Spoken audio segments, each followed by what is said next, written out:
The recent events unfolding in the West Bank city of Jenin have drawn intense attention from regional observers, military analysts, and humanitarian agencies alike.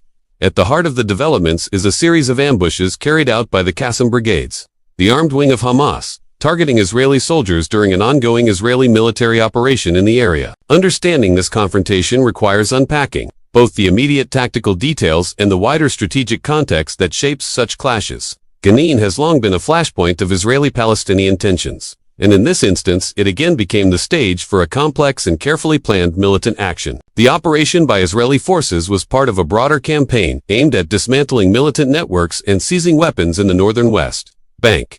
Israeli military units entered Jenin with armored vehicles and were supported by surveillance drones and reconnaissance equipment designed to identify hidden fighters and explosive devices. According to reports from local sources and official statements, the Qassam Brigades anticipated the Israeli incursion and prepared ambush sites within the dense urban environment of the Jenin refugee camp. The geography of the camp, with its narrow alleys and tightly packed buildings, played a crucial role. These features limited the movement of large armored vehicles and made it easier for small groups of fighters to hide and maneuver, a classic challenge in urban warfare. The ambushes themselves were characterized by a mix of low-tech ingenuity and coordinated planning. Fighters reportedly employed improvised explosive devices, known as IEDs, and strategically placed them in areas where military vehicles were expected to pass. The use of small arms fire from concealed positions added to the element of surprise. In a typical encounter of this nature, the timing of the attack is as important as the weaponry.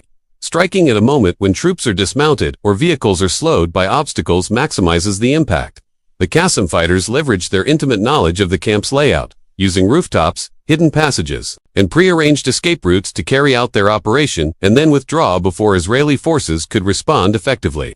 For the Israeli side, the operation highlighted both the strengths and the vulnerabilities of modern counterinsurgency tactics. Israeli forces rely heavily on real-time intelligence, aerial surveillance, and heavily armored vehicles such as the Namer and the Merkava to mitigate the risk to soldiers on the ground. These platforms are designed to withstand small arms fire and many types of explosive attacks. Yet even with these advantages, the confined environment of Jenin reduces the effectiveness of armor and drones. When roads are too narrow or obstructed, vehicles become slow targets, and drones cannot always detect fighters hidden within dense structures. The ambush demonstrated how asymmetrical tactics can challenge even a well-equipped military.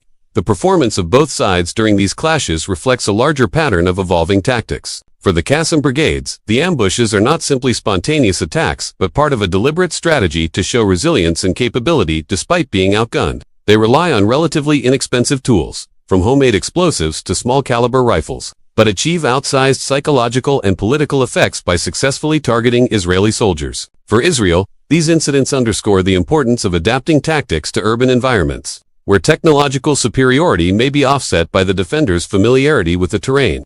The Israeli military often responds to such lessons by refining its intelligence networks, upgrading detection systems for explosives, and training troops for close-quarters combat. Design elements of these operations, if one can use that term in a military context, include both physical and organizational factors. On the Qassam side, the design lies in the layering of defenses and ambush points, often incorporating tunnels or hidden firing positions that allow fighters to appear and disappear quickly. Coordination through small disciplined cells ensures that even if one group is neutralized, others can continue the engagement. Israeli forces, for their part, design their operations around combined arms, integrating infantry, armored units, and aerial assets to suppress threats from multiple directions. This requires precise communication and command structures capable of making rapid adjustments when confronted with unexpected resistance. One of the unique aspects of the Jenin ambushes is the way they highlight the persistent cat-and-mouse dynamic between an organized military and an irregular force. Israeli planners must constantly anticipate the improvisations of militants.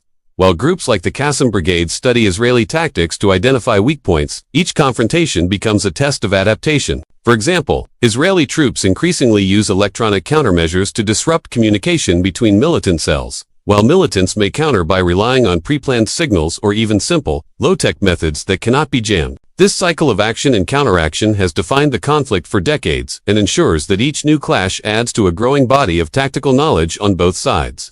The broader implications of these ambushes extend beyond the immediate casualties and damage. For residents of Jenin, the operation meant hours of intense fighting, power outages, and disruptions to basic services. Civilians are often caught in the middle, and humanitarian agencies have raised concerns about the impact on the local population. especially when operations damage infrastructure or restrict access to medical care. Politically, incidents like these fuel narratives on both sides. For supporters of the Qassam Brigades, they are proof of continued resistance. For Israeli officials, they reinforce the argument that militant networks must be dismantled to ensure security. Analysts point out that while such ambushes can be tactically successful in the short term, they also risk provoking larger and more sustained military responses. Israel has historically answered deadly attacks on its soldiers with expanded raids or targeted arrests, which can in turn lead to more violence. The cyclical nature of these confrontations is a defining feature of the Israeli-Palestinian conflict, particularly in areas like Jenin, where militant presence is deeply entrenched, and the Palestinian Authority's ability to control the situation is limited. Internationally, reactions have been cautious. Diplomatic voices call for restraint, urging both sides to avoid escalation, while humanitarian groups emphasize the need to protect civilians.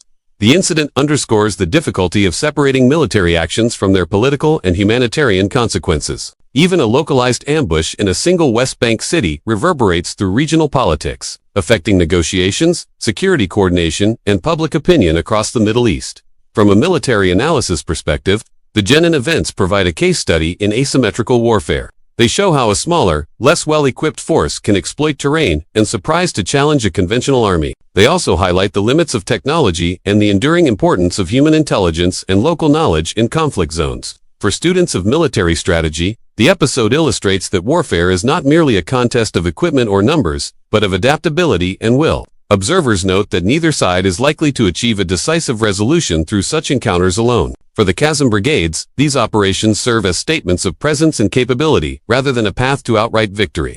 For Israel, each incursion into Jenin is a tactical mission aimed at disruption, but the underlying political conflict remains unresolved. The ambushes are therefore both a symptom and a driver of the larger struggle, demonstrating how localized violence continues to shape the dynamics of the Israeli-Palestinian conflict.